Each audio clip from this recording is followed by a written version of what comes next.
இன்னைக்கு அநேக பேர் ராமனை தெய்வமாக கொண்டாடி கொண்டிருக்கிறார்கள். தீபாவளி கொண்டாடுவதற்கு பல காரணங்களை புராண கதைகளின் வழியாக கூறுகிறார்கள். அதில் இரு கதைகள் முக்கியமானவைகளா இருக்கிறது. முதலாவது ராமாயணம். இலங்கை அரசன் யாரு? ராவணன்.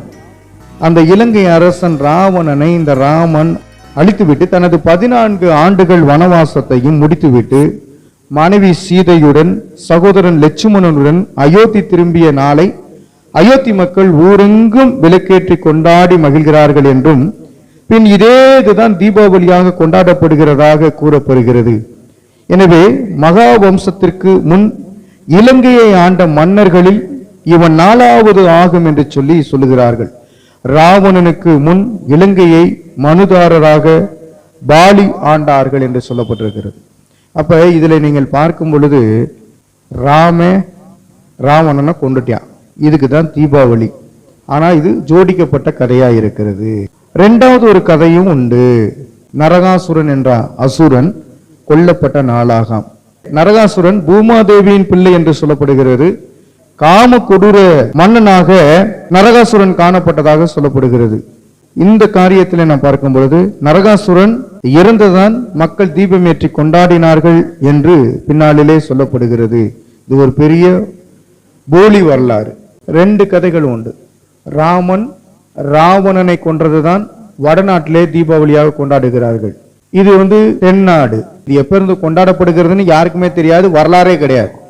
நீங்க வேணா சர்ச் பண்ணி பாருங்க.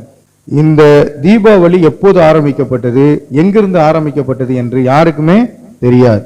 அதான் புராண கதை. எனக்கு அருமையானவர்களே, நாம் வசனத்தை நாம் வாசிக்கும் போது அதிகமாய் நாம் புரிந்து கொள்ள முடியும். கர்த்தர் நம்மோடு கூட இந்த நாளிலே பயங்கரமான காரியங்களை அவர் செயல்படுத்த போதுமானவராய் இருக்கிறார். சரி, 2 கொரிந்தியர் 6ஆம் அதிகாரம் 14வது வசனத்தை வாசிங்க. இருளோடு ஒளி ஒன்றாக முடியாது. இது முக்கியமான வசனம். நம்ம ஒளியும் இருக்கிறோம். உலகத்தின் மக்கள் ராமனையும் லட்சுமணனையும் அல்லது கிருஷ்ணனையும் நம்பக்கூடியவர்கள் புராண கதைகளோடு கடவுளை கும்பிடுகிறேன் என்று சொல்லி போலியான கடவுளை அவர்கள் நமஸ்கரிக்கிறார்கள். ஆனால் நாமளோ கிறிஸ்துவின் மீது நம்பிக்கை வைத்திருக்கிறபடினால ஒளியோடு நாம் வாழ்ந்திருக்கிறோம். இருள் நம்மளை அணுகாது. அந்நிய நுகத்திலே அவிசுவாசிகளுடன் பிணைக்கப்படாதிருப்பீர்களாக. நீதிக்கும் அநீதிக்கும் சம்பந்தம் ஏது? ஒளிக்கும் இருளுக்கும் ஐக்கியம் ஏது? ஒளிக்கும் இருளுக்கும் ஐக்கியம் ஏது? அவிசுவாசிகள் என்றால் ஆண்டவரை அறியாதவர்களோடு நீங்கள் பிணைக்கப்படக்கூடாது என்று வேதவசனம் சொல்லுகிறது. நீதிக்கும் அநீதிக்கும் சம்பந்தம் ஏது? தீபாவளி என்பது அநீதி.